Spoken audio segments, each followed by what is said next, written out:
first $1 million case since the famous Dempsey County long count battle in Chicago 8 years before.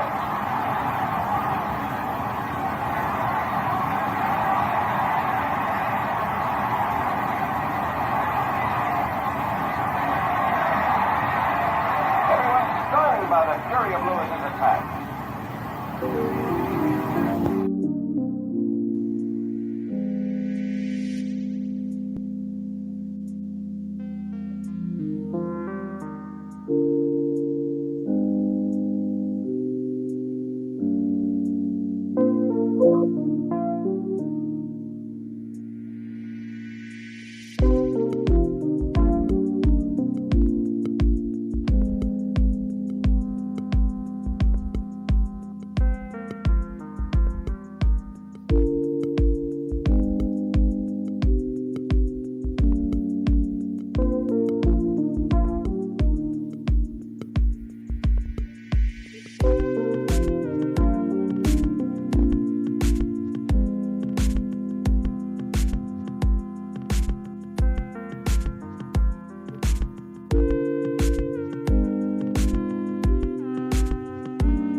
What's happening, my people? It's Cast Sports again, back for another afternoon with the family. Now, as usual, before I get started, let me give a shout out to the JBT community. It's just boxing talk. We're a group of people who just love to talk boxing, and we're always looking for others to join us. And you don't have to have a podcast. The only requirement is you just have to love to talk boxing. That's all. Miss Cass, hashtag JBT, Mike Mazik. Salute to everyone and welcome to another episode of Cast Sports, The Box Storian. Today, the life and career of Riddick Bowe. And you know what time it is. If it's Monday through Friday, 2 p.m., it's The Box Storian, bringing you all that boxing history. Boxing is the greatest sport of them all. That's why we love it. Can't get enough of it. As everyone, this is the Friday afternoon edition of Cast Sports, The Box Storian. Pulled up on the weekend and at the end of another big week of boxing history. We're going to end it with the profile as usual, the life and career of Big Daddy, Riddick Bowe, okay? Only lost once in his career. He lost the Fan Man fight to Evander Holyfield. Remember, the guy came out of the skies and parachuted and landed right on the apron of the ring. And Riddick lost that one, but he came back and knocked Holyfield out. Riddick got the worst of that Fairman incident because, Riddick's wife was pregnant at the time, and she fainted while all this was going on, and they had to take her out of there to the hospitals, and then Riddick had to continue to fight, so that affected him. And that was the only loss of his career. Oh, man. That was everybody this Friday afternoon. Appreciate people that's in the building so far. We're going to get started with the Riddick Bowe profile at 2:30. But in the meantime, we're going to do our highlights of boxing history. Just some things that happened over the years in this great sport. And we're up to 2010. We stopped at halfway through 2010 yesterday, July 10th. So we're going to start right there. Okay. But today, the subject of the show, the life and career of Riddick Bowe. Big Daddy. All right. Let me see here. I think I got 2010s. That was when we had the Super 16, remember? 2009 to 2011. So let's take a look at Andre Ward and Carl Froch. That's our historical picture for today. There you go. That was the final match of the Super 6 tournament, which Andre Ward won. It was for the WBA and WBC championships, Those were the two belts on the line, and the winner of the tournament would come out as the champions of those sanctioning bodies. Okay, on July 10th, 2010, Juan Manuel Lopez stops Barnaby Concepcion in a second-round TKO to defend his newly awarded WBO featherweight title. The first round of this fight was later named Round of the Year by Ring Magazine. Great fight. Juan Manuel Lopez, Barnaby Concepcion. Lopez stopped him in the second round. And the second round was round of the year. The first round was round of the year. Stopped him in the second. On August 7th, 2010.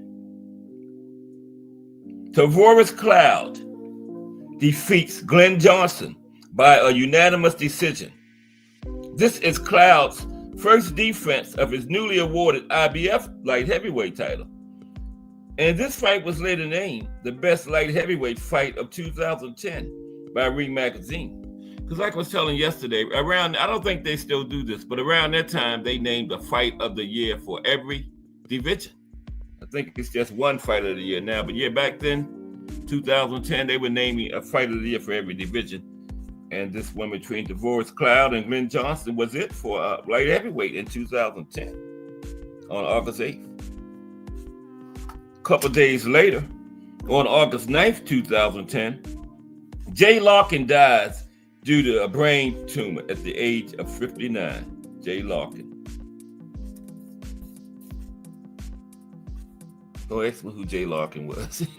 August 14th, 2010.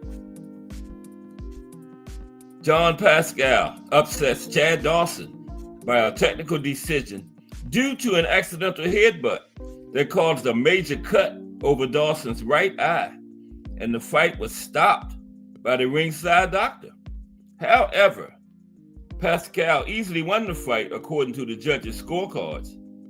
Pascal defended the WBC light heavyweight title for the third time, and he won Dawson's IBO light heavyweight title, and he filled the vacant Ring Magazine light heavyweight title. 3 titles was on the line. Okay, Pascal's WBC title, Dawson's IBO title, and the Ring Magazine title. Pascal walked out of the fight with all 3 of them. Ace in the building. Salute, Ace. Yeah, Ace. The other day, you asked me about, I forgot what it was now, but I didn't even add myself to the show, so nobody could hear me. Yeah. I forgot what the question was there, but that's what happened the other day. Yeah. I never added myself. Nobody in the chat could hear me. Yeah, but salute Ace in the building. Okay.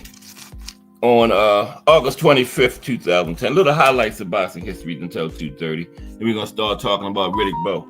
August 25th, 2010. Mikhail Kessler withdraws from the Super 6 World Boxing Classic, citing an eye injury he suffered in his November 2009 fight against Andre Ward.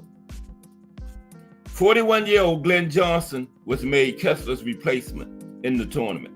Yeah, Glenn Johnson took his place in it. Yeah, Kessler, he had a fight or two in it before he left out of it, but Glenn Johnson was his replacement in the tournament. Okay, and then about 3 days later, on August 28th, 2010, Giovanni Segura upsets Ivan Calderon by a knockout in the 8th round to win the WBO and WBA Super World Light Flyweight titles. 108, right? Segura ends Calderon's undefeated 34-fight winning streak. Yep, Calderon came in with a 34-fight winning streak. This fight would later be named both the best light flyweight fight and overall fight of the year of 2010 by Ring Magazine. So they did name a fight of the year too, but they named a fight of the year for every division back then and an overall fight of the year. This was fight of the year for junior flyweight and the overall fight of the year. Crush the legend in the building. What's up, Crush? 6 a.m. Monday through Friday. Coffee and the donuts with Crush the legend. The best early show in these YouTube streets. And I ain't just talking about boxing. I'm talking about any early show. Politics, boxing, anything. Crush the legend. The best early morning show in these YouTube streets. Take it from me. 6 a.m. Monday through Friday. Salute, Crush. How you doing today, bro? For the second time, because I saw you earlier this morning, remember? Yeah. Okay. Now, little highlights of boxing history, Crush. 2:30, we're going to start talking about Big Daddy, Riddick Bowe. Okay, one loss in his career. We're going to talk about it. And that was the Fan Man fight where he was very distracted because, like I was telling you earlier, his wife was pregnant when that Fan Man came in there, and it upset his wife. She fainted and had to be rushed to the hospital. And Bowe saw all that from the ring. Then he had to continue to fight, so it had to affect him because he won. They had a trilogy. He won the other two. That was the only one he lost. Not just in the trilogy, in his entire career. So wow, just think if Fan Man wouldn't have came in there, we might have had another undefeated heavyweight retirement. But Fan Man got his butt whipped because when he landed on that apron, some of the strings, guess where some of the strings to his parachute landed? Right in the lap of Riddick Bowe's entourage. And they pulled him over to them and beat the SHIT out of him. Yeah, they pulled him out of the ring, bounced him over to them, and tore him up. Yeah, that was crazy. That was crazy. Okay. Yeah, Fan Man definitely got the worst beating that night. Some people ran when they saw him coming down. If I'd have been there, I probably would have been one of the people running, You see some man coming out the sky. It's a boxing match. Here comes some man coming down out of the sky. Yeah, I would have been hitting and holding. Left, right, getting out of there. Okay. September 9th, 2010. Yeah. I ain't ashamed to admit it. I would have ran. Okay. September 4th, 2010. Felix Stern defeats Giovanni Lorenzo by unanimous decision in his first fight in over a year.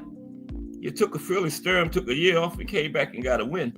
And Felix got cheated when he fought Oscar because they were trying to, I think it was 2009 when this happened. They were trying to get Oscar and B-Hop matched up. But Oscar had to go through Felix Stern. And Felix Stern beat him. But they cheated Felix. Because what was the biggest? Always follow the money in boxing, right? And what was a bigger money fight? B-Hop and Oscar or B-Hop and Felix Sturm? Do the math. So Felix got robbed so they could make B-Hop and Oscar, yeah. But he beat Oscar that night. Check it out, Felix Sturm, Oscar. I think it was 2009. Yeah, Ace. It's the week of the tank fight. Yeah, week of the tank fight. Yeah. I can get you more details on that too.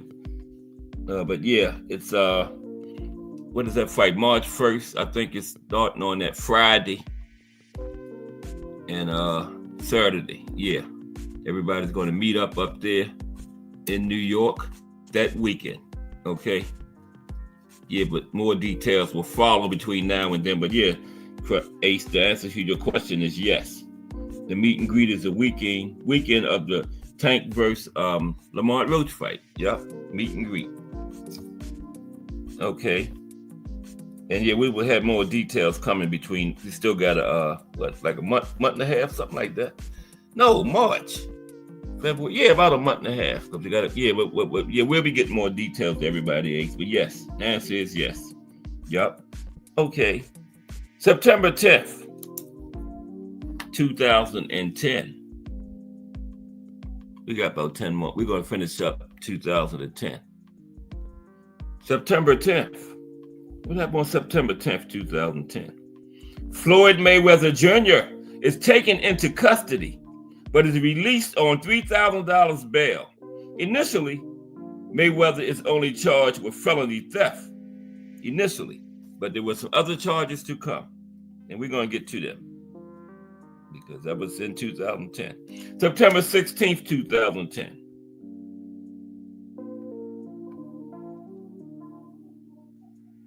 Floyd Mayweather Jr. receives 2 felony coercion charges and 1 felony robbery charge added to his felony theft that he received earlier in the week, along with 1 misdemeanor domestic battery charge and 3 misdemeanor harassment charges. Collectively, the 8 charges leave Mayweather Jr. with potentially up to 34 years in prison. 34 years in prison. Wow. But we all know he didn't get anywhere near that. We're going to get to that too. September 18th, 2010. Alexander Frankel knocks out Enzo Maccarinelli in the 7th round to win the EBU, that's the European Boxing Union, cruiserweight title. This fight is later named the best cruiserweight fight of 2010 by Ring Magazine. You know, like I was saying, back then they named the fight of the year for each division and an overall fight of the year. So this one won it for cruiserweight. October 7th, 2010. Andre Dirrell withdraws from the Super 6 World Boxing Classic, citing neurological issues. Now, no one was needed to replace Dirrell in the tournament. Okay. I wonder why they didn't replace him. That's very interesting. But November 13th, 2010.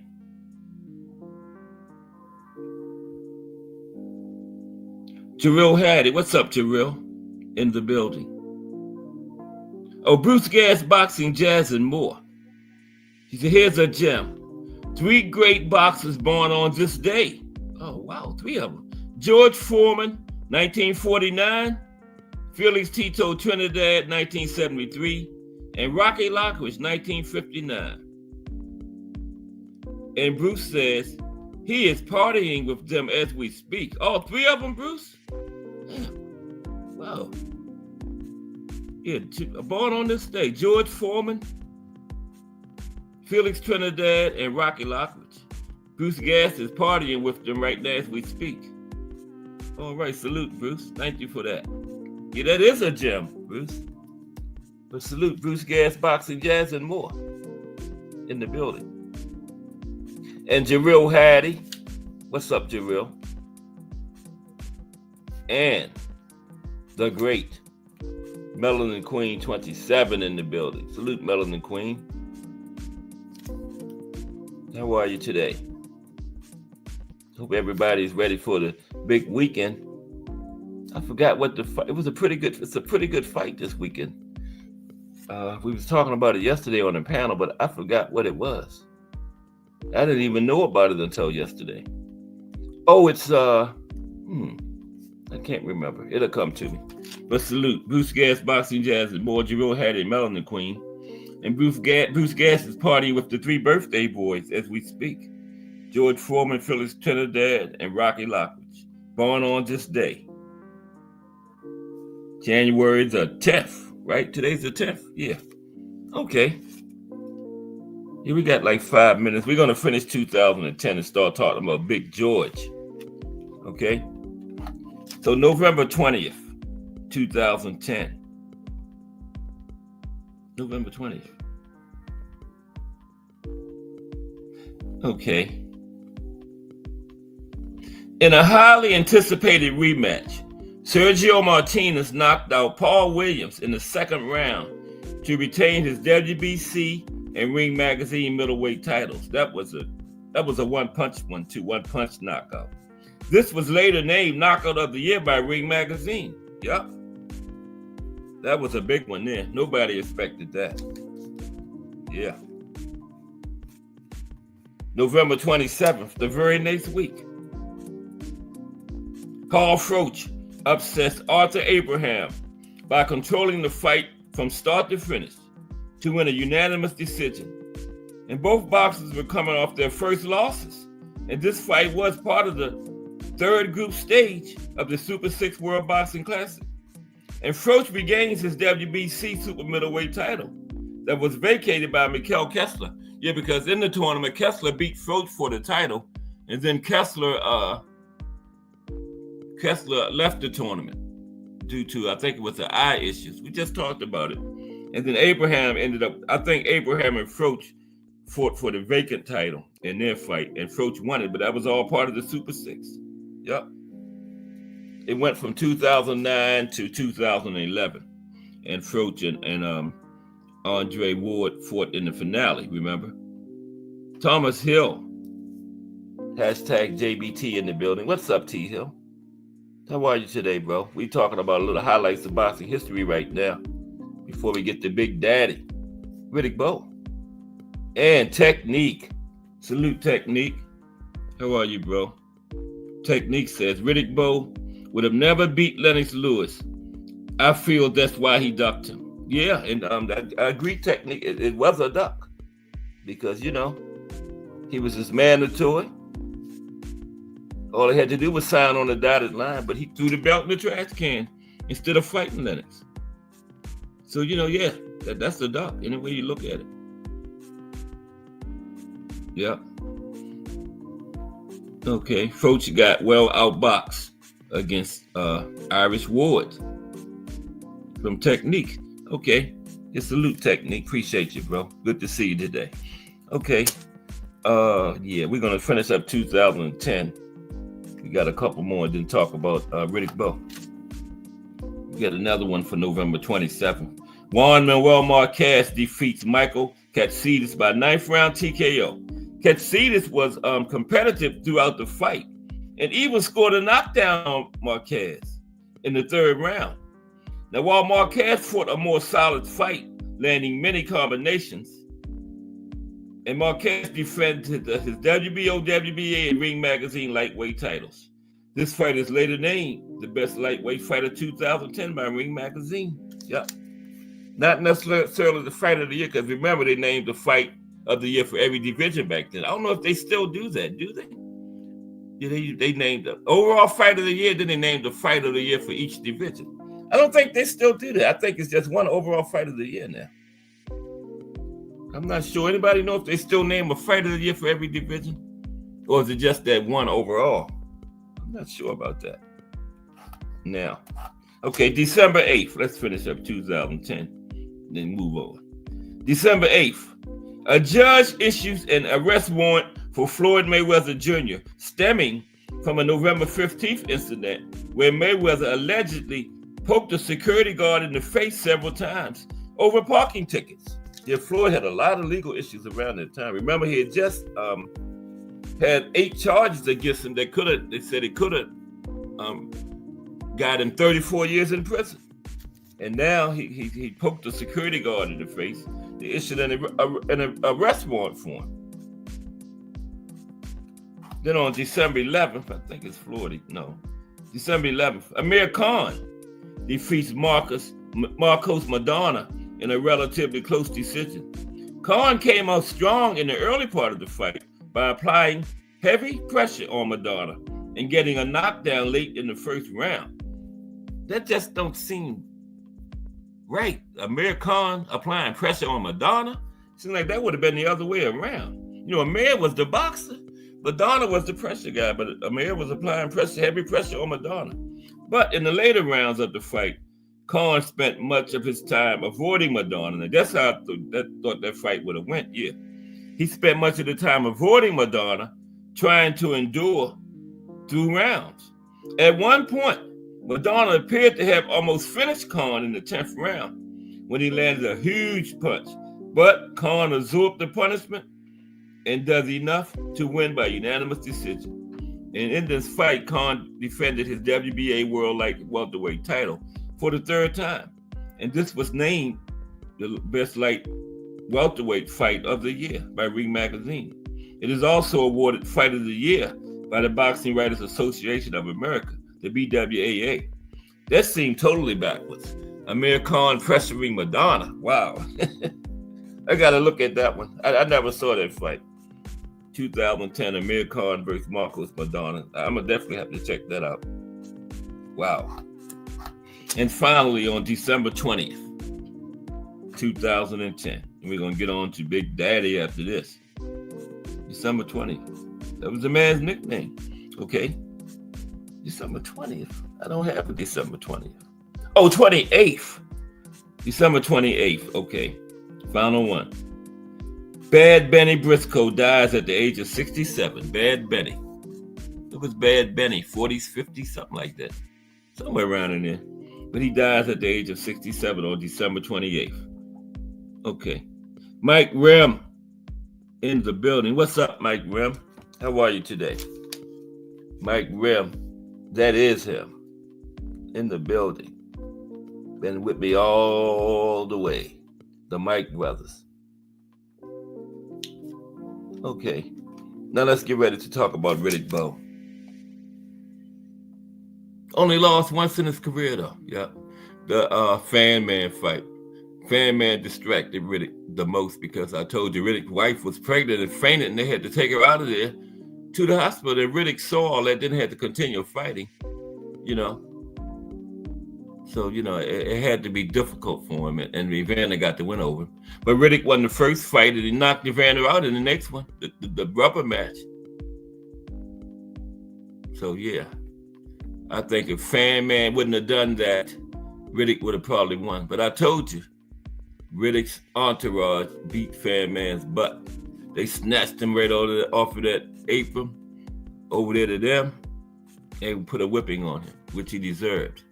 Gonna come out of there in a parachute. He had some good aim because he landed right on the apron.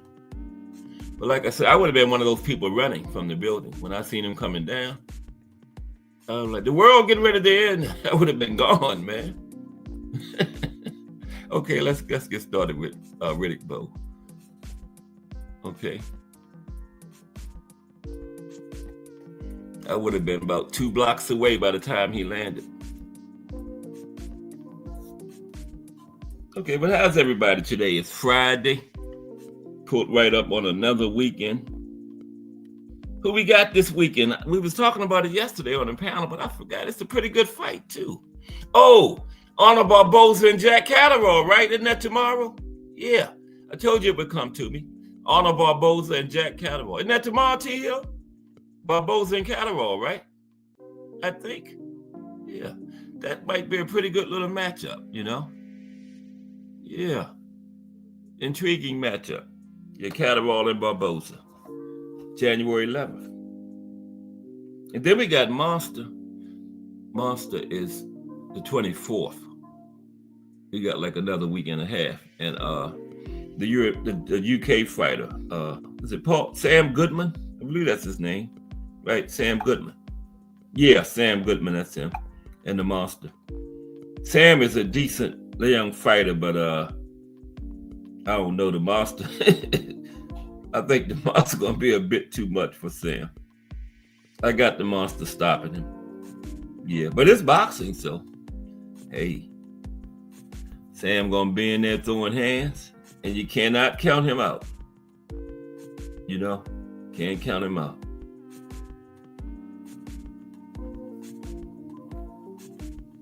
But I got Monster heavily favored. Man, if you put some money on Sam Goodman for a knockout and he knocked Monster out, you come out of that fight with some heavy paper. You know, a bet on Sam Goodman for the knockout and get that, you come up with some serious paper out of that, off of that bet. But I ain't got that happening. Sam Goodman stopping the Monster. In Tokyo, shoot, they might revive Monster and continue to fight. You know? Okay, the life and career of Riddick Bowe.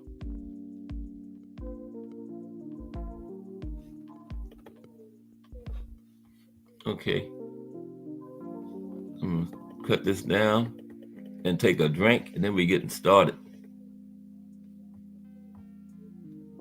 Got all my peaks in here. Crush the Legend in here. I'm happy. Okay, let's get ready to go. I told you, Crush the Legend is about the realest person I know, man. He keeps it real in there. And he gets on everybody in there, too. Tell everybody about yourself. Okay, let's go. The life and career of Riddick Bowe. For real this time. Okay, now. Riddick Bowe, you know, he was a professional boxer and a professional kickboxer. Yep. Now, he competed in boxing between 1989 and 2008. That's at 19 years. And in kickboxing, he had a 3-year career after his boxing career from 2013 to 2016. Yeah, my tie. Yeah. Big Riddick Bowe. I didn't know that until a couple days ago. Now, he held the undisputed World Heavyweight Championship in 1992. That was 3-belt, IBF, WBA, WBC. Now, the WBO was around, but the other 3 wasn't recognized as a major sanctioning body yet. And Riddick won the super heavyweight silver medal at the 1988 Summer Olympics. Lost to Lennox, remember, in the gold medal match. Yep. After turning professional in 1989, Bowe went on to become a 2-time world heavyweight champion. And in 1992, he became the undisputed heavyweight champion by winning the World Boxing Association, the World Boxing Council, and the International Boxing Federation titles by defeating then unbeaten former cruiserweight champion Evander Holyfield. That was Bo Holyfield 1, remember? Oh no, Crush, I'm just giving you the flowers you deserve, bro. That's all. Giving you the flowers you deserve, my brother. Because real recognize real. Okay? Now, yeah, he beat Evander for that when he won the Undisputed Championship, right? And remember, Evander started out at cruiserweight. And that same year, Bowe was named Fighter of the Year by the Ring Magazine and the Boxing Writers Association of America. You know, Ring Magazine is the big one. And he got the BWAA also Fighter of the Year. And he vacated the WBC title later that year in protest instead of fighting against, you know who? The #1 contender, Lennox Lewis. And we're going to go into all this deeper later on, but just touching on it briefly now. Yeah, instead of fighting the #1 contender, Lennox, he vacated the belt. Remember, threw it in the trash at the press conference he held. This left the Undisputed Championship fragmented until 1999. In a rematch with Holyfield in 1993, Bowe narrowly lost the WBA and IBF titles, his 2 remaining titles, in what would be his only professional defeat. Only time he ever lost, was that fight right there to Holyfield. It was narrow, very narrow loss. Okay. Yeah, Jarrell, he kickboxed, bro. I didn't know that neither until like yesterday when I was reading up on him. I did not know that. That's a big kickboxer. He about 6'5", pushing 300. You know, but he ain't in boxing shape. So yeah, that was a big dude. But yeah, he kickboxed. Yeah, he narrowly lost the fight to Evander, his WBA and IBF titles, because he had vacated the WBC, remember, instead of fighting Lennox. And then his only professional loss, he later regained a portion of the World Heavyweight Championship in 1995, defeating Herbie Hyde for the WBO title. In doing so, Bowe became the first boxer in history to win the titles of all four major sanctioning bodies: WBA, WBC, IBF, and WBO. But he wasn't in four-belt undisputed because he didn't have them all at the same time. But he was the first one to win all of them before B-Hop held them at the same time. Bowe had won all of them, but not at the same time. Okay? Now, later that year, Bowe vacated the WBO title in order to fight Holyfield for a third time. And he won decisively by being the first boxer to knock Holyfield out. Okay? And in 1996 saw Bowe engage in two brutal slugfests with Andrew Galata, both of which ended controversially when Galata repeatedly hit him with low blows. Yep. And Bowe retired from boxing after the Galata fights, making low-key comebacks in 2004 and 2008. In a 2010 article by Boxing Scene, Riddick Bowe was ranked the 21st greatest heavyweight of all time. And in 2015, he was inducted into the International Boxing Hall of Fame. Yep. On first ballot inductee. And as of right now, Bowe remains the last undisputed world heavyweight champion from the United States. Mm-hmm. The last one from the United States in like 30 years, man. That's bad. Now, Riddick Bowe, he fought at heavyweight his entire career, right? And he was 6'5" tall, fought out of the orthodox stance. He had a reach of 81 inches. And he had a total of, in his career, 45 fights, okay? He won 43. He had one draw, one no contest. And he had 33 by way of knockout. That's like 70-something%. Man. Oh, there it is. Y'all know what I'm reaching for? The calculator. Yeah, I think that's like 70-something, which is not bad. You get up around 80%, that's good. Yeah, 76.7% knockout rate. Not bad. 7 out of 10. Not bad at all. Yes. Yeah, 76.7. Okay, let's move on. Let's look at Riddick's early life. Okay? His early life. Now, he was born on August 10th, 1967, the 12th of his mother, Dorothy Bowe's 13 children. Next to the last one out of 13. Wow. Now, Bowe was born and raised in the East New York section of Brooklyn, New York City. His brother Henry died of AIDS, and his sister Brenda was stabbed to death by a drug addict during an attempted robbery. Now, Bowe was in the same elementary school 6th grade class with Mike Tyson. Went to school with Mike Tyson. Yep. And Bowe said, "We went to school together in the 6th grade. In PS 396, that was in Brownsville, section of Brooklyn. I really didn't know him." Okay, they was just in the same class, but it wasn't like they hung out and all that kind of stuff. Wasn't that something though?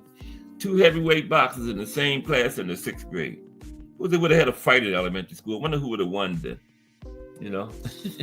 Yeah. Let's look at Riddick's amateur career. He had a good amateur career. Made it all the way to the gold medal match in the Olympics 1988 was it Seoul, South Korea? Yeah. Yeah, Jarrell. I didn't know that either. Till yesterday. 6th grade. That would have been a fight in elementary school, them two. Wow.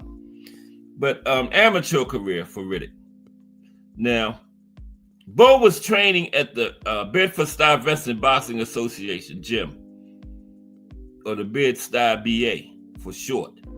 As an amateur, he won the prestigious New York Golden Gloves Championship. Yeah, that's very New York and Chicago. Those are two big ones. And Bowe won the New York Golden Gloves Championship, and he won a few other tournaments. And in 1984, at 17 years old, he knocked out James Smith in just 4 seconds. Okay, knocked the guy out in 4 seconds. How's that possible? It takes that to get over to the middle of the ring, damn near. But he knocked him out in 4 seconds. Wow. Had to have been the first and only punch of the fight. I had one guy, professional guy, knock the guy out in 11 seconds. I thought that was fast. 4 seconds. Wow. In 1985, at the National Golden Gloves Championships, he lost to Fort Worth heavyweight Donald Stevens. Now, apart from boxing, Bowe attended Kingsborough Community College, where he studied drama in hopes of an acting career after boxing. And he also took up a business administration study. His friends called him Don King because of his hairstyle. Bowe said he was emulating Mark Wheeler. He said, I got a majority of my experience with Mark. I'm inspired by what he's accomplished. It makes it possible for me to do the same, okay? New York Golden Gloves Championship. Let's look at when he won the title in the New York Golden Gloves Championship. Yeah, that's prestigious. New York, Chicago, those are two big ones. Some big names came out of those New Yorks. Sugar Ray Robinson, Riddick, Emma Griffith, Jose Torres. Yeah, some big names won that New York Golden Gloves title. Mm-hmm. And the New York Golden Gloves has created more world champions than the Olympics. More world champions came from the New York Golden Gloves than came from the Olympics. Yep, a fact. Now, Bowe won 4 New York Golden Gloves championships, 4 of them. He won 2 fights as a 178-pounder in 1984 before failing to show up for a 3rd fight.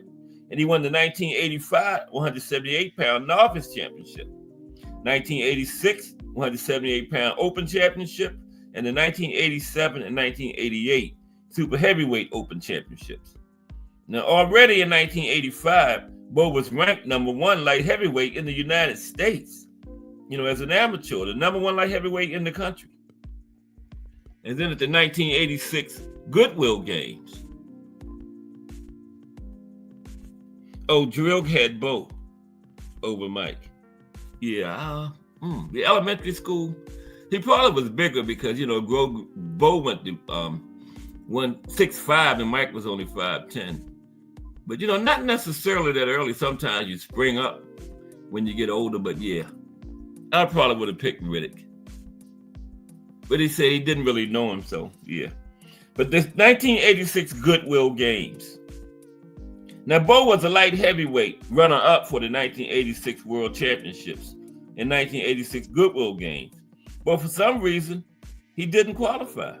Meanwhile, during the year and a half hiatus, he gained well above 30 pounds. Yeah, he jumped up all of a sudden, see? Gained 30 pounds in a year and a half and jumped from light heavyweight to super heavyweight, coming back for the 1987 United States Olympics. And then the Pan Am Games, you know, they always, the year before the Olympics, 1987 Pan Am Games. Now, prior to 1987, to the 1987 Pan American Games, Bowe said he had suffered a hairline fracture in his right hand during one of his 2 fights at the Olympic Festival in July 1987. So the injury, he said, was revealed in x-rays he had taken at home. Well, you had an x-ray machine at home? Damn. Now, Roosevelt Sanders, the head coach, said he was aware that Bowe's hand was being treated, but had not known it was broken. Bowe said he kept those injuries a secret from the U.S. team coaching staff for fear of being kept out of the tournament. Remind me of Joe Frazier, remember? 64, Joe Frazier injured his hand in the semifinal, broke his thumb, but didn't tell nobody, and went in the final and won it. And the broken thumb was on his left hook hand, but Smoking Joe still won it. So Bowe kind of did the same thing because he felt, they would take him, he wouldn't get the chance to compete if he revealed that his right hand was broken. Yeah. Okay. So Olympic qualifier. We're going to get to his professional career in a moment. Olympic qualifiers. At first, Bowe was dismissed from the Olympic year training camp because U.S. Olympic boxing coach Ken Adams didn't like him.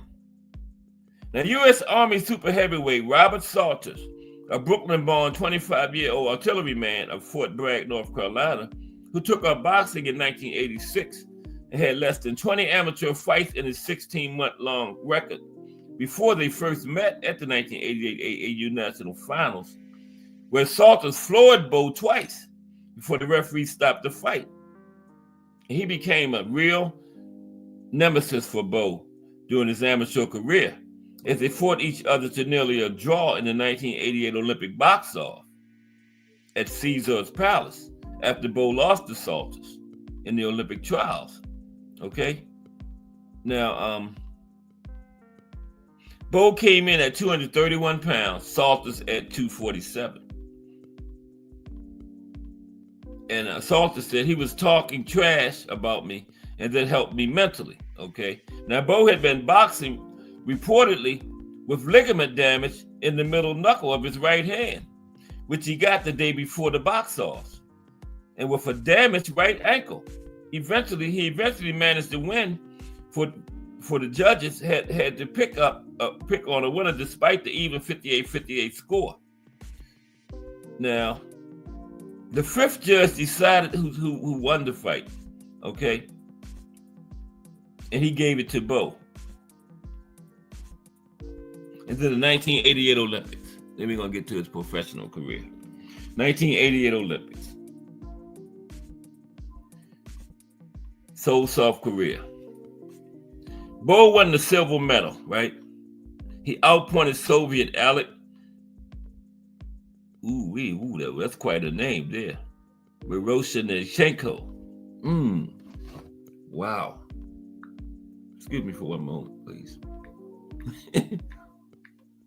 This is the most letters I ever seen in a last name. Where's you at, Alec? And then we're going to get ready to get on to his professional career.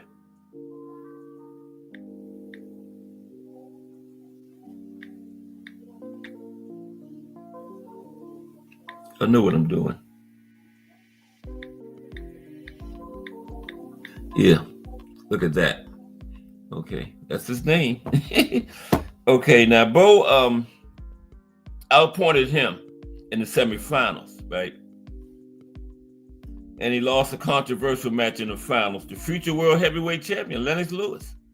Now Bowe had a dominant first round, landing 33 of 94 punches thrown, 34%, while Lewis landed 14 of 67, 21%. Now in the first round, a referee from East Germany gave Bowe 2 cautions for headbutts and deducted a point for a third headbutt. Although replay clearly showed there was no headbutt. Now commentator Freddie Pacheco disagreed with the deduction, saying they did not hit heads, and the replay showed that. In the second round, Lewis landed several hard punches, and the referee gave Bowe 2 standing 8 counts and waved the fight off after the second one, even though both seemed able to continue. Once again, Pacheco disagreed with the stoppage, calling it very strange. But Marv Albert said Bowe took a pounding. Yeah, very controversial fight.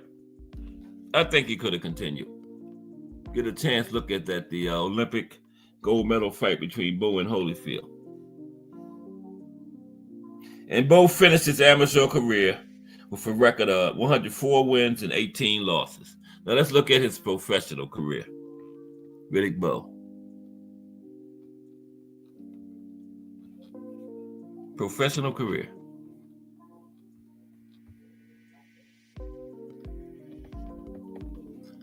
Okay.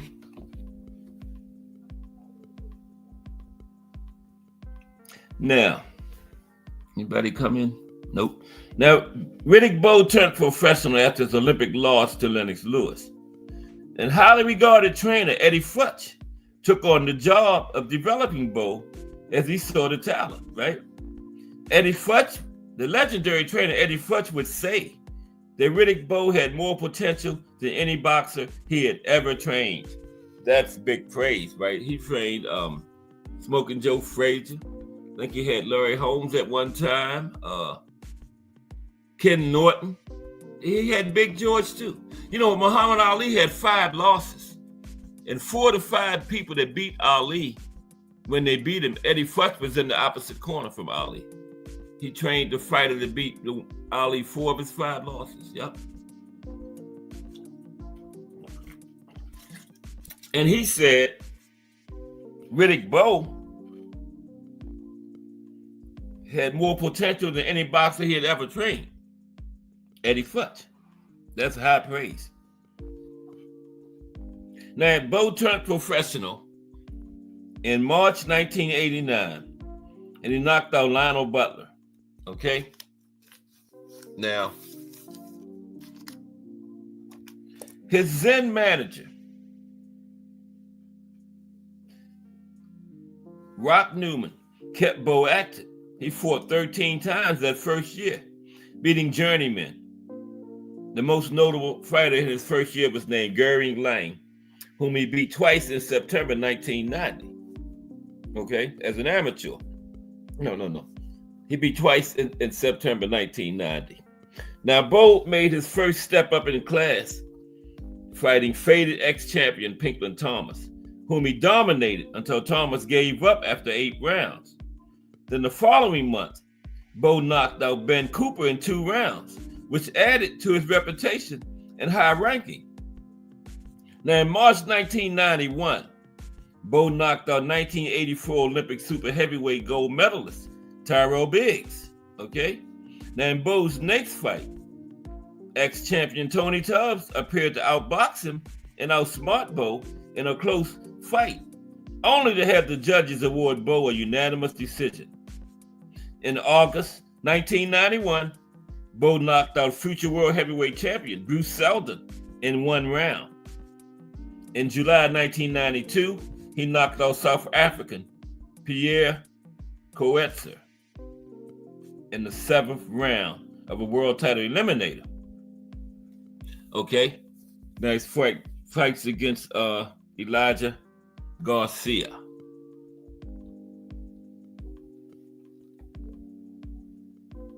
Okay. Now, Bowe fought 2 interesting fights against Elijah Tillery in 1991. Their first fight was at the Washington Convention Center, drew attention for its bizarre conclusion. Bowe dominated the first round and dropped Tillery. After the round ended, Tillery walked toward Bowe and taunted him. And Bowe responded by punching Tillery. This was after the round ended, right? Tillery walked up to him, taunting him, and Bowe punched him. Tillery then threw several low kicks at Bowe, right? Who then unleashed a flurry of punches on Tillery as he lay on the ropes. Bowe's trainer, Rock Newman, grabbed Tillery from behind on the ring apron and pulled him over the ropes as Bowe continued to throw punches. Then Tillery somersaulted over the ropes and was quickly detained by security. Now, after order was restored and the fighters returned to the ring, Tillery and Bowe continued a war of words, and minor incidents continued until the ring was cleared.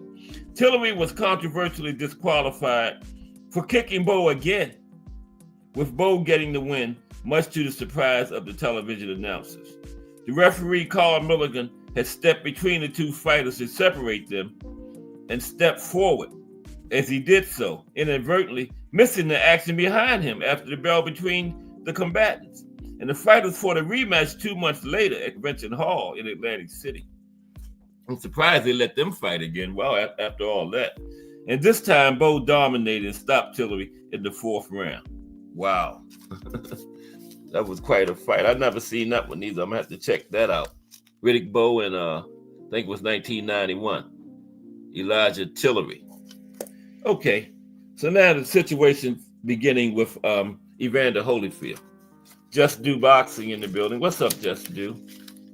Just Do Boxing, 4 p.m. The voice of these JBT streets. Salute, Just Do.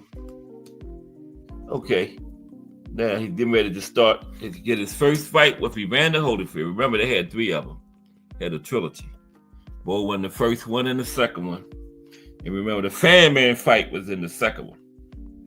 That occurred. Okay.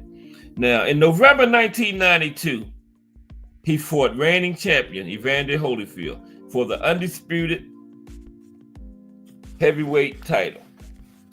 Bowe won a unanimous decision in an entertaining fight, flooring Holyfield in the 11th round. That was the first time Evander had went down, remember? We talked about that a little bit earlier. However, it was the 10th round that most boxing fans will remember. The epic, brutal back and forth exchanges helped make it Ring Magazine's Round of the Year. Commentator Al Bernstein exclaimed, "That was one of the greatest rounds in heavyweight boxing history, period." And a couple of weeks earlier in London, Bowe's old Olympic rival, Lennox Lewis, knocked out Canadian Donovan Razor Riddick in 2 rounds, establishing himself as the World Boxing Council's #1 contender. Okay? You remember they had met in the Olympics in '88 in the gold medal match, which Lennox had won. So the Bowe Holyfield and Lewis Riddick fights were part of a mini tournament whereby all 4 fighters had agreed the 2 winners would meet each other for the undisputed World Heavyweight Championship, right? They had already made an agreement before Bowe and Holyfield and Riddick and Lewis that the winner of those 2 fights would meet each other to get all the belts in one man's hands at heavyweight, okay? So, Bowe's manager, Rock Newman, made a proposal. The $2 million purse HBO was offering should be split 90-10 in Bowe's favor, okay? An absurd offer, which Lennox Lewis, of course, rejected, okay? Bowe's manager offered 90-10 in Bowe's favor, and of course, Lennox Lewis rejected that. Lewis's manager, Kelly Maloney, known as Frank Maloney at the time, rejected another offer of $2 million for Lewis to fight on a Bowe undercard, citing his distrust of the Bowe camp after the aforementioned financial negotiations. Bowe responded by holding a press conference in which he dumped the WBC World Heavyweight Championship belt into a trash can and relinquished it in order to protest the actions of the WBC and WBC president Hule Suleiman concerning the fight payoff. So I don't see where Bowe was lowballed. Looked like Lewis was the one that received the lowball offer. So what was the reason he didn't want to fight Lennox? Was he scared of him? Lewis was the one that received the low offer, not Bowe. Okay, so yeah. A lot of people say Bowe didn't like the money he was being offered, but he was the one lowballing Lewis. I think he was scared of Lewis. He saw something in that Olympics. I don't know, but hey, he threw the belt in the trash. Okay. He would have made good money for that fight. Okay. But he decided not to fight Lewis, and he never fought in their entire careers. But I didn't see anything about Bowe receiving a low offer. They was trying to lowball Lennox. Now, Bowe's first defense of his remaining titles came on February 6, 1983, when he fought 34-year-old former champion Michael Dokes at the Garden in New York, Madison Square Garden. Okay? And he knocked Dokes out in the first round. In February 1993, Bowe met Pope John Paul II during the Pope's general audience at the Vatican. A day after, Bowe completed a goodwill mission to Somalia.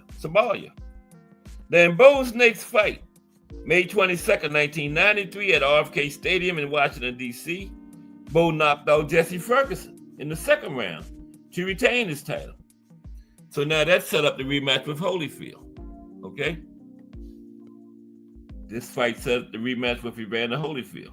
Now, in the rematch with Holyfield, Bowe looked overweight. He had entered training camp at 266 pounds, okay? And weighed in for the fight at 246 pounds, 11 pounds heavier than in the first fight with Holyfield. Now, Bowe and Holyfield exchanged hard punches. Bowe ended up losing the belts to Holyfield by a majority decision. Now, this fight was also known for a bizarre stunt in which parachutists. Here he is. No, that's not. Here's a better picture of Fan Man right here. There you go. Yeah, that's when he was on the apron of the ring, right there. But there's a better picture of Fan Man. Yeah.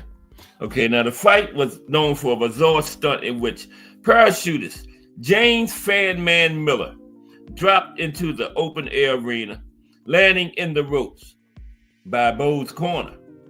This surreal scene delayed the fight in the seventh round by nearly a half hour. Bowe stated afterwards he thought the fight should have been declared a technical draw or no contest, owing to the unfair delay. Yeah, I agree with that. And then his wife fainted in the audience. She was pregnant. They had to take her out of there to the hospital. Yeah, that should have been if I was Bowe, I wouldn't have went on. I wouldn't have continued. I want to go to the hospital with my wife, you know. So yeah, he should have him and his corner should have just walked out of there, man, you know. But he continued and lost. And that was the only loss of his career. That fight right there, yep. But if I was him, I wouldn't have continued, you know. But he did, you know, and he lost, okay? Okay, so after he lost his title to Holyfield, in August 1994, Bowe fought 2 comeback fights. This was after he lost his title. He faced the much smaller Buster Mathis. Yeah, there's him and Buster. He fought the much smaller Buster Mathis Jr. And after struggling to connect with his bobbing and weaving target, he hit Mathis while he was down with what was ruled an accidental blow. And the fight was ruled a no contest by referee Arthur McCanty, Sr., right? In December 1994, Bowe punched Larry Donald. Okay, there's Larry Donald. In September 1994, Bowe punched Larry Donald at a pre-fight press conference, later beating him by a 12-round unanimous decision for the WBC Continental Americas heavyweight title, giving the 16-0 heavyweight contender Donald his first professional loss. Okay, gave Donald his first loss. So now he becomes, after this is when he became the WBO heavyweight champion and the Holyfield rubber match. In March 1995, Bowe won the WBO version.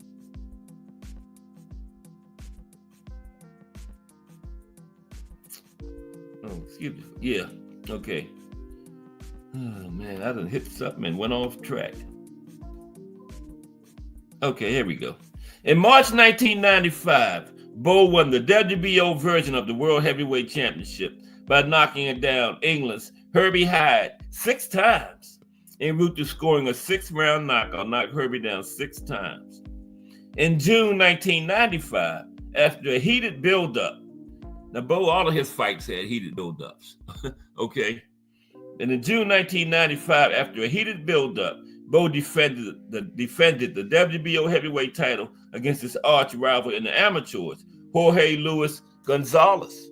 Yep, Jorge Luis Gonzalez. Yeah, they had a rivalry when they both were amateurs.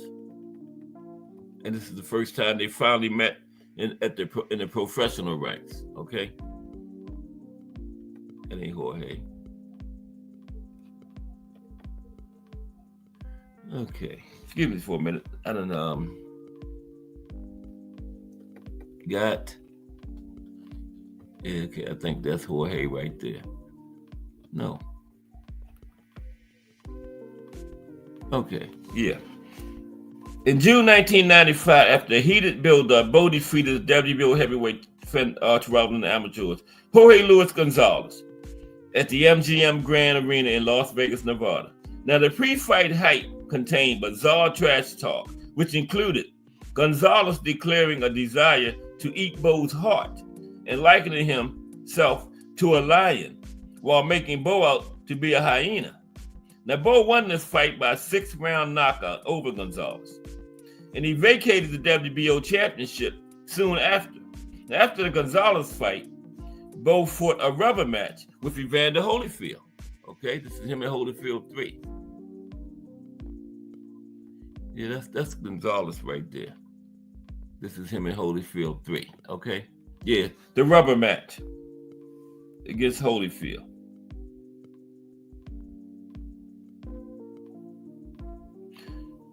And this was their third and final meeting. Now, Holyfield knocked Bowe down during the fight, but Bowe maintained his composure and persevered to score an 8th-round stoppage victory over Evander.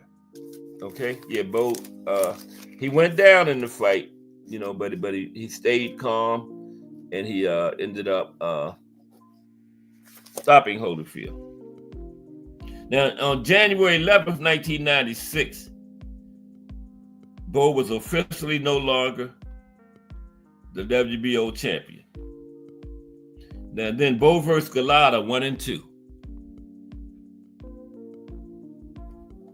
Yeah, Andrew Galata. These are both fights were stopped because Galata repeatedly kept throwing low blows.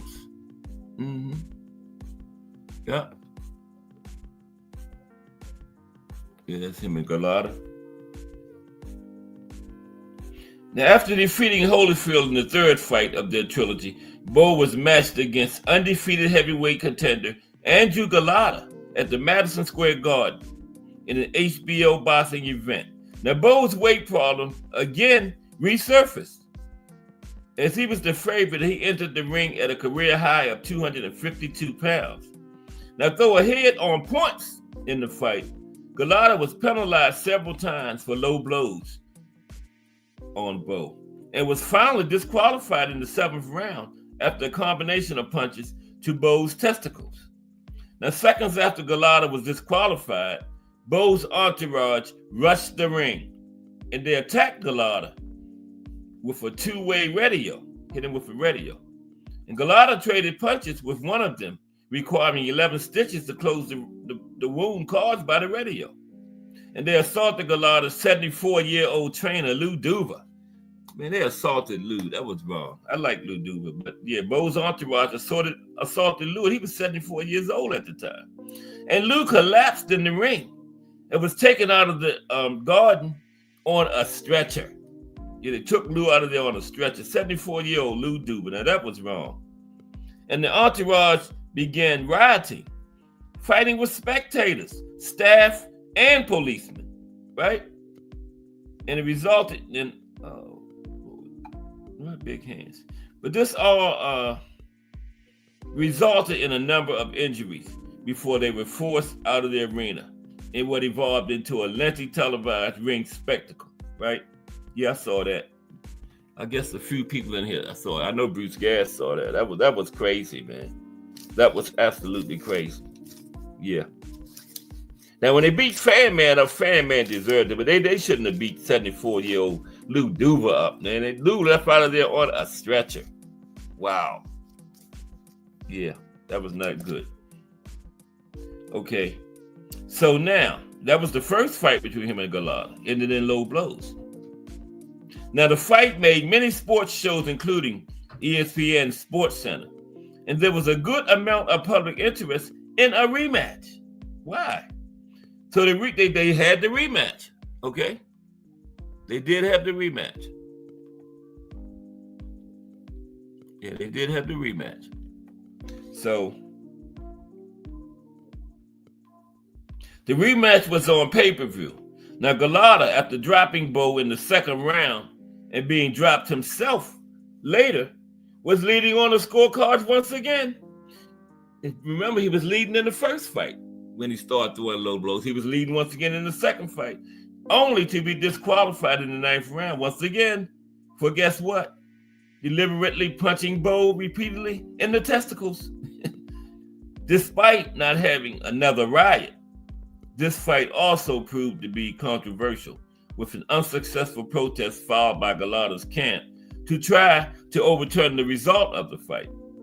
And this fight was featured on HBO's documentary, Legendary Nights, The Tale of Bowe Gallardo.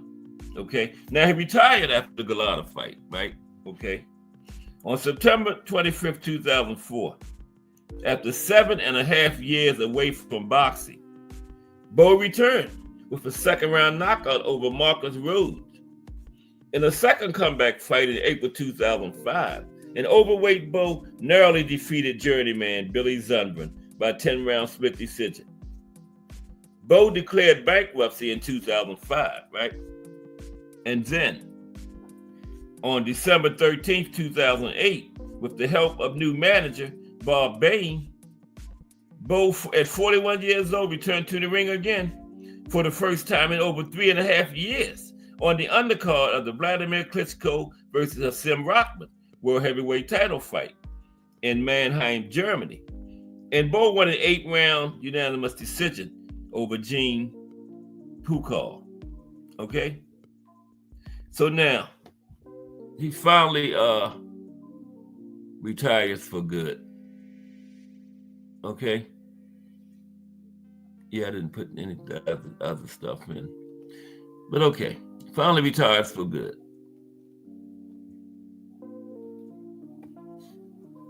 Riddick Bowe's boxing record stands at 43 wins, 1 loss, 33 knockouts. In the autobiography of veteran former referee Mills Lane, which was called Let's Get It On, he had officiated at some of Bowe's fights. He professed that Bowe could have been one of boxing's greatest boxers, but foolishly squandered the opportunity through immaturity and lack of discipline. That is so true. Because every time he had a press conference, it was very interesting, trash talk. A couple of them had fights, you know. So Mills Lane was right. He could have been one of the greatest boxers ever. But like Mills Lane said, he foolishly squandered it through immaturity and lack of discipline. But he still only had 1 loss in his career. Still had a pretty good career. Now, BoxRec ranks Bowe as the 28th greatest fighter among boxers that had their last professional boxing match at heavyweight. Now, noted for his infighting skills, jab, and combination punching, Bowe's first fight with Evander Holyfield is considered one of the greatest world heavyweight title fights of all time. And following that victory, he met Nelson Mandela during a visit to South Africa. And Bowe's trainer at the time, Eddie Futch, lamented that upon his return, Bowe failed to ever achieve the same physical condition for his subsequent fights. So after that trip, Eddie Futch, who was his trainer, said Bowe was never in the same shape again after that Holyfield fight. Wow, that's interesting. Now in 2017, the Ring magazine ranked Riddick Bowe as the 19th best heavyweight of all time, right? In a poll and panel of 30 professional boxing trainers. Okay, now that's big. Not newspaper people, trainers ranked Riddick Bowe as the 19th best heavyweight of all time. Okay. Now the consensus was that Bowe, described as both a super talent and a super waste. Super talent and a super waste. Only had 1 great fight when winning the title from Holyfield. That was the only one. And ultimately disappointed in squandering his obvious natural ability due to laziness. Now, Bowe's reputation suffered because of the weak challenges he faced as champion in aging Michael Dokes and also Jesse Ferguson before losing his title to Holyfield in their rematch. He is also widely criticized for relinquishing the WBC title rather than defending it against legendary mandatory challenger Lennox Lewis. Yeah, that would have did a lot for his legacy if he would have faced Lennox and beat him or just faced him, you know? That hurt his legacy a lot. when he threw that belt in the trash and didn't face Lennox. I still don't know the reason, because he wasn't lowball. They was trying to offer Lennox the low money. So I don't know why he didn't do that. But that hurt his legacy a lot when he held that press conference and threw the belt in the trash instead of facing Lennox. Yeah. Just think if he would have went there and beat Lennox, that would have been huge, right? And that was the fight that fractured the heavyweight championship until 1999, when Lennox unified the titles again. Yep. And Bowe is the first boxer in any division to hold all 4 major versions of the world championships: WBA, WBC, IBF, and WBO during his career. An accomplishment emulated in the heavyweight division only by Tyson Fury and Alexander Usyk. Okay? Now, Tyson Fury won all 4, but he never had them at the same time. Usyk was undisputed. He had them all 4 at the same time. Now, Bowe's only loss to Evander Holyfield in 1993 was avenged in 1995, meaning that he finished their trilogy 2-1. Okay? And with the exception of a 1994 no contest with Buster Mathis Jr., Bowe defeated every opponent he faced as a professional. Alongside Gene Tunney, Rocky Marciano, Sultan Ibrahimov, and Nikolai Valuev, Bowe is one of 5 former heavyweight champions to have never suffered a stoppage defeat during his career. Okay? One of 5 to never suffer a stoppage defeat. Okay, and he was a kickboxer. Okay, professional kickboxer. Let's talk about that for a minute. The kickboxing. Now, in March 2013, after his boxing career, Bowe announced his Muay Thai debut, having trained under Crew Air Pantip. I know that's wrong. And Crew Chan. That's right, Crew Chan. In Las Vegas. And then he faced Golovkin for the WPMF Super Heavyweight World Title in Pattaya, Thailand. On June 14, 2013, Bowe was knocked down 5 times from kicks to his leg, and the championship fight was called to a stop halfway through the 2nd round. Yep, Bowe lost that one. Now, his life outside of boxing. Now, after the Galata fights, Bowe retired from boxing and decided to join the United States Marine Corps Reserve, okay? He said he made the decision to join the Marine Corps both to make his mother proud and to rededicate himself to training, with the intention of returning to boxing shortly after. And I think he was past 41 then. He was in his 40s then, I think.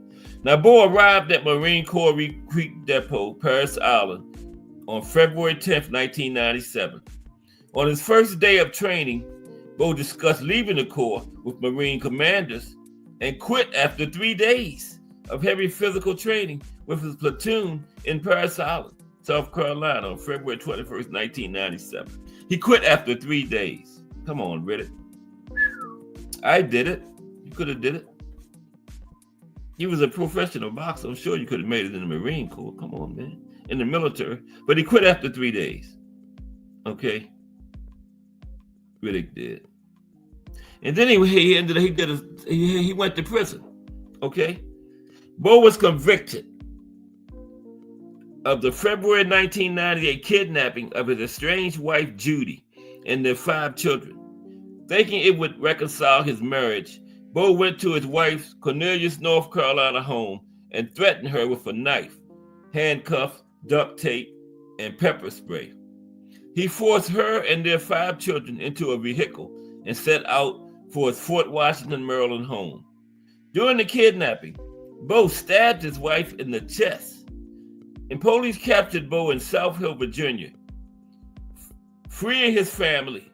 And Bowe agreed to a plea bargain of guilty to interstate domestic violence and was sentenced to 18 to 24 months in prison. Now, despite the agreed sentence on February 29, 2000, the judge sentenced Bowe to only 30 days due to a claim of brain damage by Bowe's defense.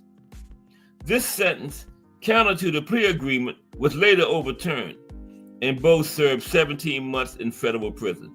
So he did have to do the original sentence, right? The prosecutors wasn't going for that 30-day stuff.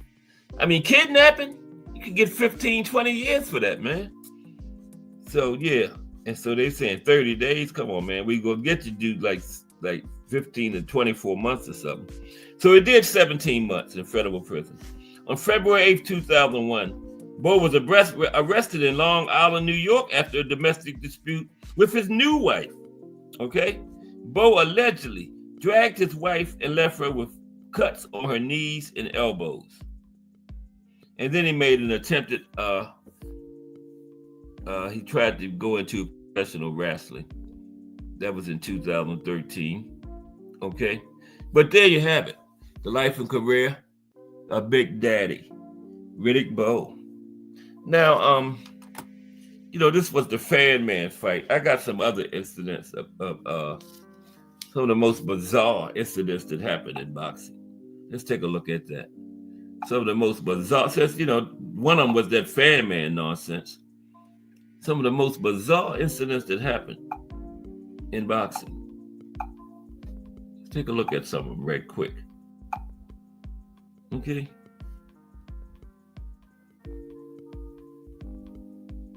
Here we go. Okay, this is like the 10 most bizarre incidents in ring boxing. 10 most bizarre in-ring boxing moments ever. Okay?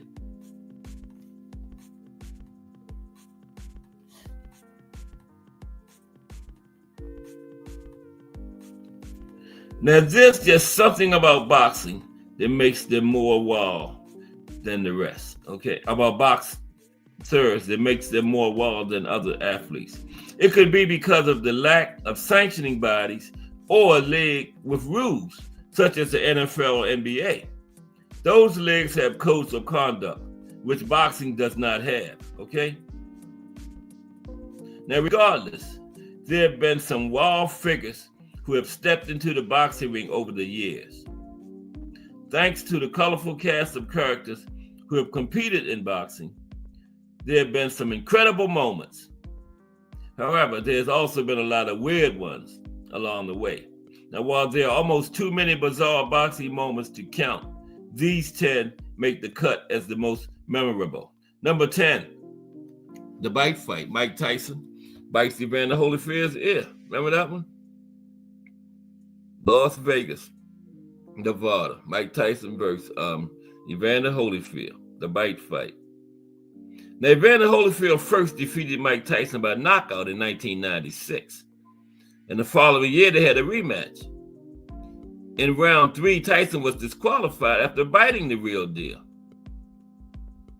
Now, Mike Tyson's insanity has been somewhat normalized over time. That being said, one cannot overlook the fact that he literally tried to bite off Evander Holyfield's ear in their 1997 rematch. After some headbutts from the real deal, Tyson took not one, but 2 bites.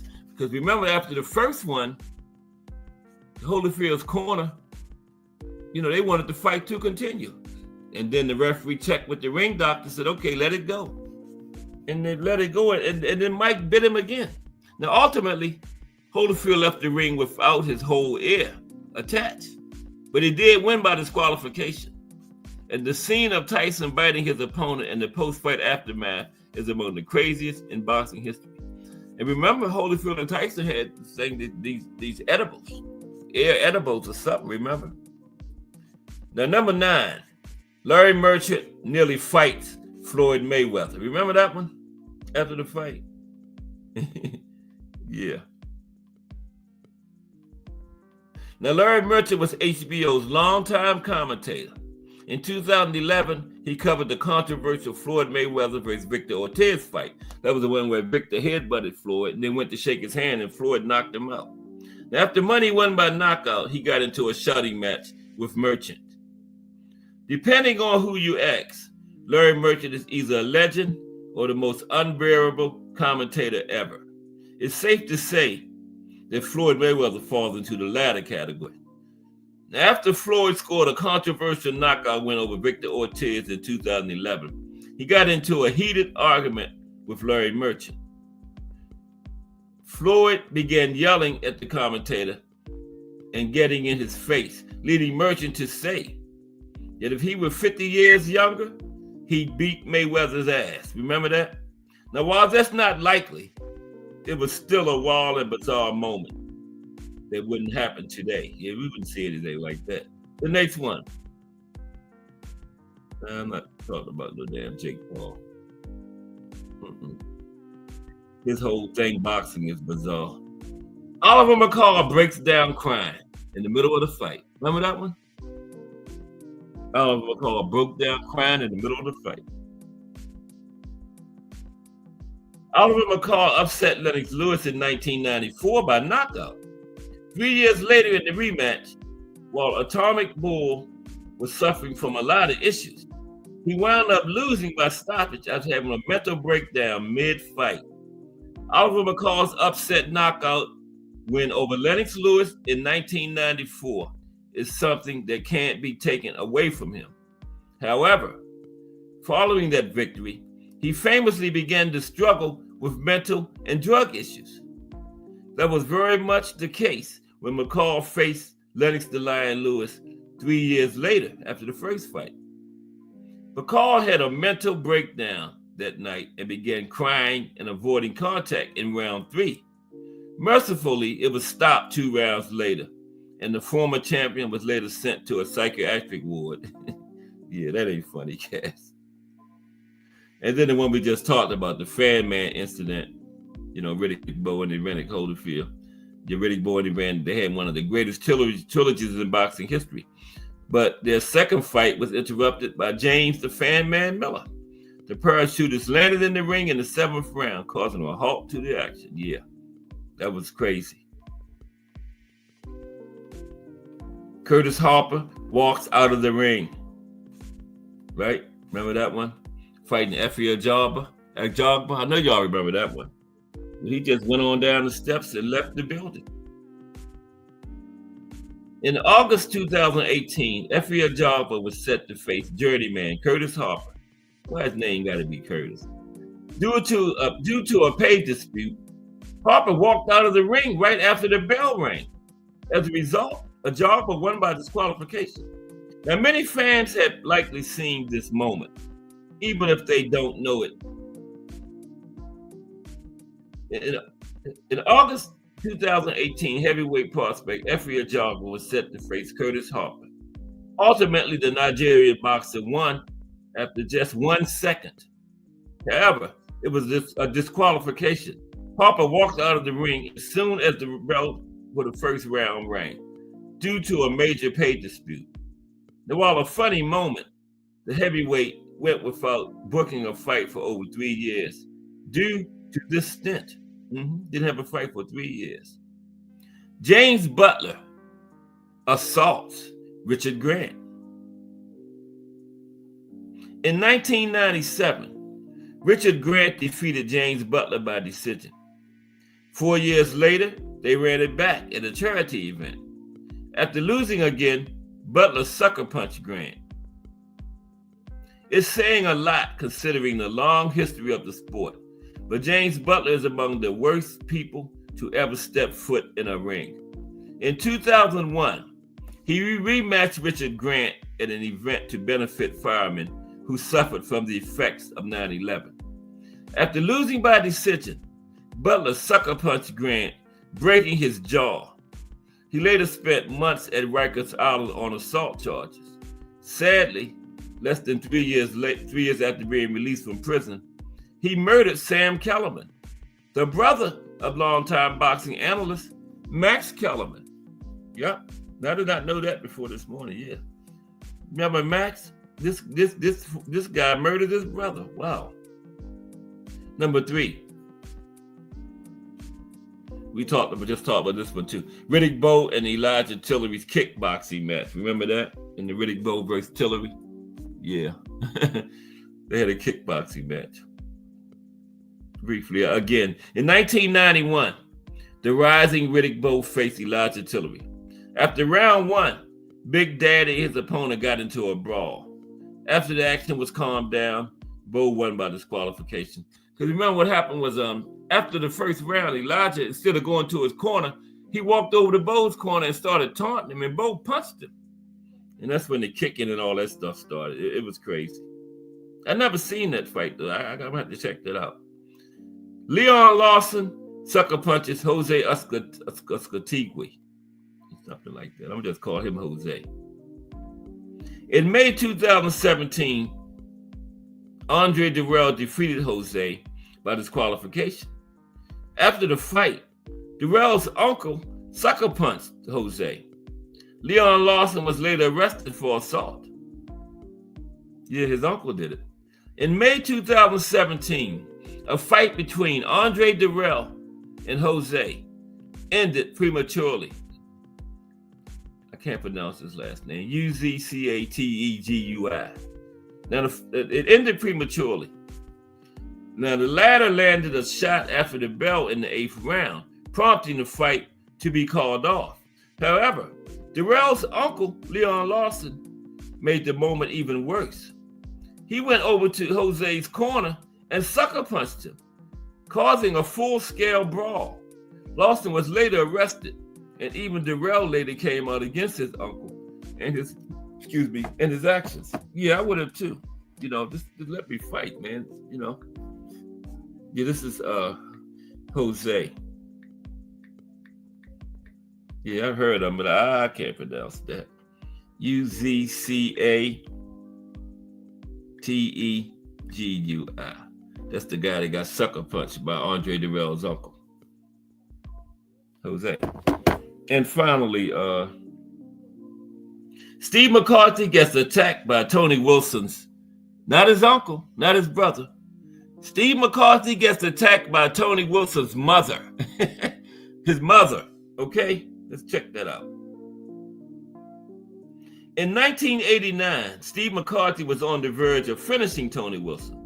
Suddenly, several people jumped in the ring, including Wilson's mother.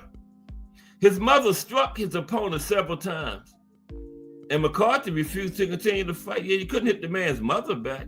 I would have just stopped too. A 1989 fight between Steve McCarthy and Tony Wilson is among the craziest in boxing history. In the 3rd round, Big Mac hurt his opponent and began to warm up for a finish. However, Wilson's mother, as well as McCarthy's cornerman, rushed the ring for whatever reason. In the scramble, Wilson's mother hit McCarthy with her shoe several times, and McCarthy quickly left the ring and refused to fight as a result. Yeah, the man's mother hit me. Yeah, I would have got out the ring too, In turn, Wilson got a stoppage win with assistance from his mother. Yeah, they gave the win to Wilson. His mother got the ring and hit the guy. The guy refused to fight. So thanks to his mother, he got the win. I think they should have disqualified him. His mother jumped in and hit the man with her shoe. And then how he going to win the fight because the other man refused to continue? He should have knocked his mother out cold. No, I'm just kidding. Just kidding. Just kidding. Yeah, but they should have just called a no contest. Your people gonna jump in the ring and help you. How the hell they gonna give you the ring because the other man refused to continue? That's crazy, man. But yeah, his mother jumped in and hit him with the shoe a couple times upside the head, took her shoe off. Mm-hmm. Now I got some of the most dangerous heavyweights of all time too. Since we was in the heavyweight division today, let's talk about some of the most dangerous heavyweights of all time. Of course, Mike Tyson is one of them. Mike Tyson and some of the most dangerous heavyweights in history. Okay.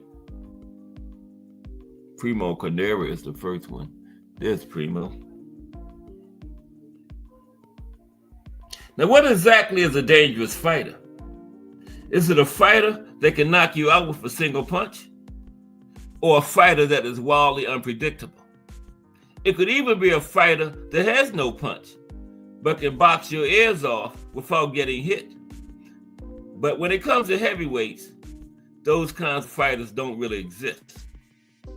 After thinking about this long and hard, a dangerous heavyweight fighter is someone who can knock you silly, is unpredictable, and scares you to death.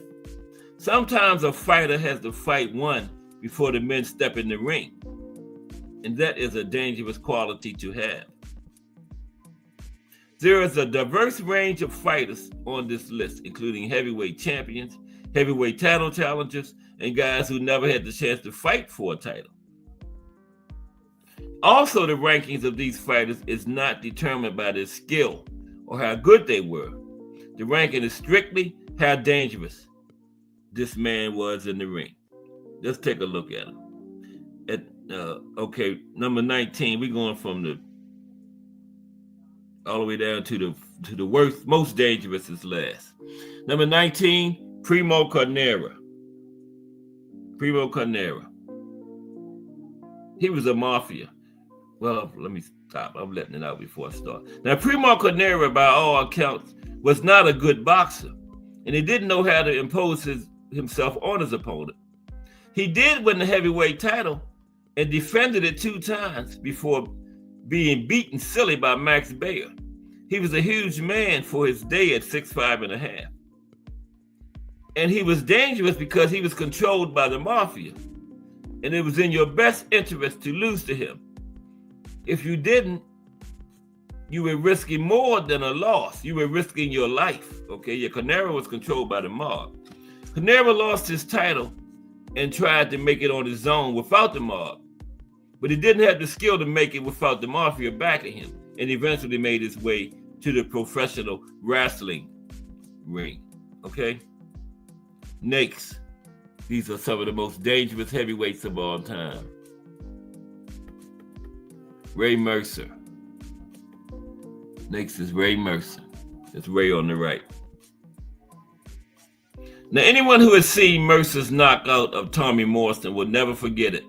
Mercer got a late start in boxing, but he still won the WBO heavyweight title and fought many of the top fighters of his era. His nickname is Merciless, and it fits him perfectly. He was a tough fight for anyone, and he had a vicious punch. Although he lost to the top fighters he faced, he never gave up and always went down swinging. If you have never seen a Mercer fight, I suggest you look him up and see what you're missing. Okay, most dangerous fighters of all time. Next is Tommy Morrison. Tommy Morrison. There's Tommy. Now, at one time, it was believed that Tommy Morrison was the next big thing in the heavyweight division, and he had the left hook to back it up. He had a string of spectacular one-punch knockouts that got him a shot at the WBO title, which ended in disaster when he was brutally knocked out by Ray Mercer, the fight we was just talking about. Now, Morrison went on to win the WBO title later with a win over living legend George Foreman. He won a close decision and defended the title once before losing it. Yeah, after George got that title off of Michael Morey, that's the one he lost it to Tommy Morrison. Now, Morrison then tested positive for HIV and tried to fight on, but never regained his prior glory. Now, if Morrison had a chin to match his punch, we may be talking about an all-time great. Okay, most dangerous heavyweights of all time. James J. Jeffries, going way back. James J. Jeffries. Now, Jeffries established himself as one of the greatest heavyweight fighters ever in only 21 professional fights. He was the epitome of ruggedness and was one of the most intimidating fighters ever. Okay, Bruce Gass says, Primo got 2 bodies on his record. 2 bodies on his record. Wow. Now, James J. Jeffries knocked out Peter Jackson, Bob Fitzsimmons 2 times, and James J. Corbett. He defended his title a then unprecedented 9 times. He is considered by some to be the greatest heavyweight fighter ever. And Jack Johnson said shortly before his death that Jeffries was the best of his era.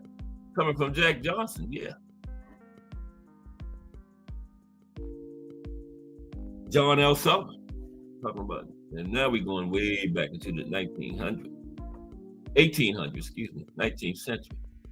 Now, Sullivan is the first heavyweight champion under the Marquis of Queensberry rules. His nickname was the Boston Strong Boy, and he lived up to it. He knocked out all but 6 of his opponents and was the last fighter to hold the heavyweight title when fighters still fought bare-fisted. Yeah, he was the last bare knuckles champion and the first glove champion. Okay, overall, in a division. Although he fought at heavyweight, he was the last man to be the bare knuckles champion and the first once they started the glove era. Yep. What's his name? John L. Sullivan. Now you had to be a pretty dangerous guy to fight with no gloves. And Sullivan did it until he couldn't anymore. If he isn't a dangerous fighter, I don't know what is. Max Baer. Bruce. Max got a couple bodies too, Bruce, remember? Max Baer. Yeah. And he was Jethro from the Beverly Hillbillies' father. He also had a brother, Buddy Baer, that boxed. Now, Max Baer had the unfortunate experience of killing a man in the ring. And another one died after fighting Max. Now, Frankie Campbell died after Baer knocked him out in the 5th round. He was also disqualified twice in his career and beat some of the best fighters of his time. He had knockout wins over Max Smelling, Primo Carnera, King Levinsky, and Tony Galento. Remember Primo, we just talked about it. Max knocked him out. And the beating of Carnera is legendary because he knocked him down 11 times in 11 rounds. Well, that's a knockout per round. He also had losses against Joe Louis, Tommy Loughran, and the Cinderella Man, James Braddock. Max is also the only reason that heavyweight boxing was relevant during the Great Depression. Now, although Baer was a dangerous fighter inside the ring, he was a fun man outside the ring and was often found spouting off funny one-liners to the press. Okay, talking about the most dangerous fighters of all time. Ernie Shavers. How about Ernie? Yeah, Ernie Shavers. Yeah. Most fighters that fought Ernie say he was the hardest man they ever punched by. Just about everybody that fought Ernie. You ask them who the hardest puncher they fought, they say Ernie. Quick, don't even think about it. Anyone that knows heavyweight history knew Shavers would be on this list, right? It is probably a shock to most that he is this low on the list, number 13. Now, Shavers' nickname was the Black Destroyer, and he lived up to it with his punching power. Now, he falls a little short because he always fell a little short against the best fighters he faced. He knocked out Joe Bugner, Jimmy Ellis, and Ken Norton, and that was about it. He lost to Jerry Quarry, Ron Lyle, Muhammad Ali, Larry Holmes, Randall Tex Cobb, and James Quick Tillis. He never won the heavyweight title, but was usually near the top of the contender list. Yeah, he's one of the best. Remember, I did the show, The Best Fighters Never Won a Title. Shavers was definitely on it. Yeah. Ali and Holmes said that Shavers was the hardest hitting fighter they ever faced. That says a lot for his punching power, as Holmes also shared the ring with Mike Tyson and Jerry Cooney, right? Two of the hardest punchers of all time. Yeah. Evander Holyfield, one of the most dangerous heavyweights of all time. Evander Holyfield. There's Evander. The real deal. This is the first name that may come as somewhat of a surprise because Holyfield can punch, but he wasn't a devastating puncher at heavyweight, right? This is where the debate of what does dangerous mean, okay? Holyfield could punch and knocked out some decent heavyweights, but he wasn't a one-punch knockout artist. He is dangerous because he used his head as a third punch, and it would take its toll on any fighter. We all know how Tyson reacted to his repeated headbutting. Yeah, he bit his ear off. Yeah. And we also saw what his repeated headbutting to Asim Rockman's head. That is one of the worst looking injuries you will ever see in a boxing ring. Yeah, Rockman had a knot on his head big as a golf ball. And they stopped it because, man, he hit him and bust that thing. Who knows what would have came out of there, man? Smoking Joe Frazier, one of the most dangerous heavyweights of all time. Smoking Joe Frazier. Yep. Now, Frazier was one of the best heavyweights to ever step into a boxing ring and one of the most dangerous. He was a big puncher and could knock out any heavyweight of his era. He is best known as the man who gave Muhammad Ali his first professional loss. And he was the third man to knock down Ali in the 15th round of their first fight. And Frazier's 4 losses came to Ali 2 times and George Foreman 2 times. Fought in the legendary 70s era heavyweights, and the only ones that beat him was Ali and Foreman. 2 of the top heavyweights at that time. Frazier's best punch was his left hook, and it took out some great fighters. His knockout victims included Eddie Macon, George Chuvalo. George Chuvalo, he got the best chin of all time, if you ask me. You know, Buster Mathis. These are some of the guys Frazier knocked out. Buster Mathis, Jerry Corey, Jimmy Ellis, and Bob Foster.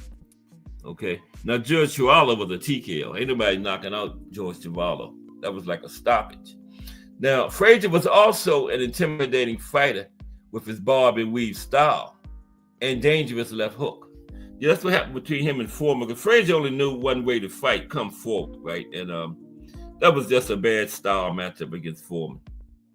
But, you know, that Frazier was in a fight, he was coming forward, okay? With no backup in it. No side to side, bobbing and weaving, coming forward. Coming at you. And like I said, that was a bad style matchup against Big George, you know.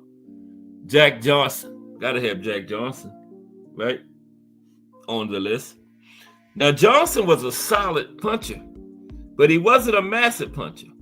More times than not, Johnson was just so good that he sat back and never really pushed himself. Now, when he was pushed, he could punch with the best of them. He even knocked out the teeth of Stanley Ketchel when he decided to make an exhibition fight into a real fight. And he found some of Ketchel's teeth embedded in his glove, in Johnson's glove after the fight. He was most dangerous to America, or so they thought, because he was an African American. His wins were usually met by rioting and at times resulted in the deaths of African Americans. Now, Johnson also lived dangerously by racing fast cars and having relationships with white women. He was an all-time great and one of the most colorful heavyweight champions you'll ever find. And he died in a car accident because he loved to drive fast. Yeah, that's what took his life. Andrew Galata, he's on here. Oh, wait a minute. I done messed up. I got to go up there by end stream at least once a day. But it always says, are you sure? Almost ended it again. Said, no, I'm not sure. It's only 10 minutes to 4. What it rhyme? No, I'm not sure. It's only 10 minutes to 4. Andrew Galata is next. Now, this is the one guy on this list that probably seems like a shot out of left field. For most people, Galata was always on the cusp of the heavyweight title, but he never won it. He was on my list for best fighters that never won a title too, Galata, yeah. He usually had more talent than the guy he was fighting and a bigger punch than the guy he was fighting. He also found himself on the losing side of all his big fights. How? He was mentally unstable in the ring. He was a big, strong guy and was almost unmatched when it came to pure strength. He packed a big punch and knocked out some great heavyweights. And the first sign of his crazy side came when he hurt Nelly Nicholson with a huge headbutt and then knocked him out in the following round. His losses were always on the bizarre side and usually left you scratching your head. He was ahead on all cards in both fights against Riddick Bowe when he got disqualified for low blows.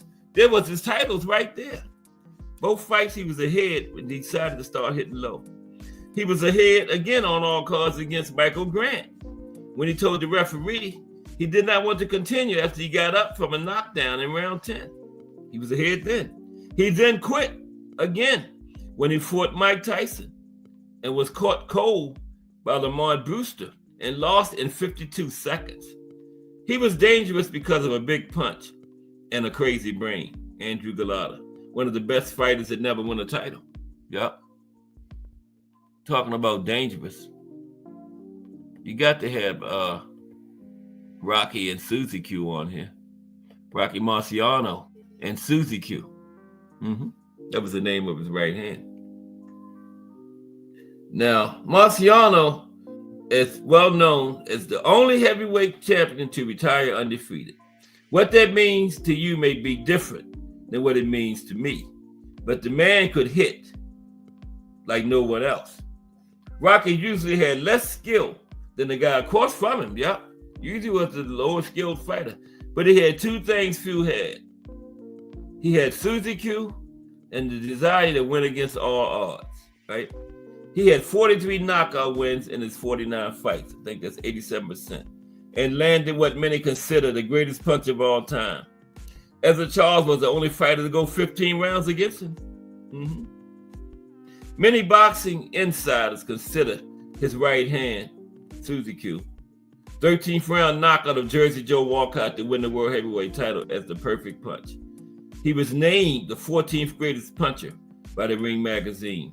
He was also dangerous because he could go 15 rounds with ease.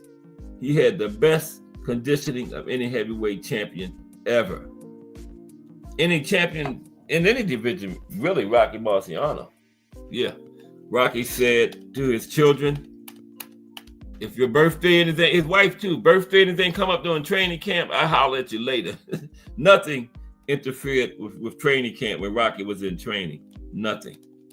Okay? Yeah. Divided. He had 87 years. No, let me see that again. Yeah, The Rock had 49-0 with 43 knockouts. 87.7, yeah.